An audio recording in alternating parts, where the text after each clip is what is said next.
Pushpa 2 10 days అయిపోయింది. 1000 కోట్ల క్లబ్లో ఎప్పుడో చేరిపోయింది.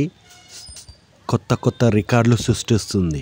సో 10 రోజుల తర్వాత కూడా మళ్ళీ ఒకసారి సినిమా చూడాలనిపించింది. మంచి థియేటర్ ఎక్కడుందని వెతికితే బాల్నగర్ విమల్ థియేటర్ కనిపించింది. విమల్ థియేటర్ పాతదే కదా అనుకున్నాను. కాకపోతే మైత్రి మూవీస్ వాళ్ళు తీసుకొని టేక్ ఓవర్ చేసి థియేటర్ని 2.0 లాగా ముస్తాబ్ చేసిరు. డాల్బీ అట్మాస్ లోపలికి వెళ్ళి చూసాక మొత్తం ఎక్కడ చూసినా రిచ్ లుక్ కనిపిస్తుంది.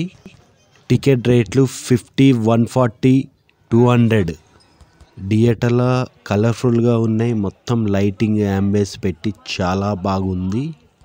నాకు మెయిన్గా సౌండ్ ఇప్పితే చెవులు పగిలిపోయేలాగా సౌండ్ కావాలి సినిమా చూసేటప్పుడు అనుకున్నాను.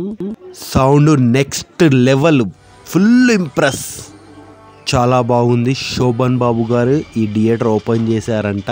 అప్పట్లో 10వ రోజు కూడా ఎలాంటి క్రౌడ్ తగ్గలేదు. ఆల్మోస్ట్ థియేటర్ ఫుల్ అయిపోయింది. చాలా పెద్ద థియేటర్, 70mm. మూవీ కంప్లీట్ అయిపోయింది. చలో బాయ్ బాయ్. మీరు థియేటర్లో సినిమా చూసారా లేదా కామెంట్ చేయండి.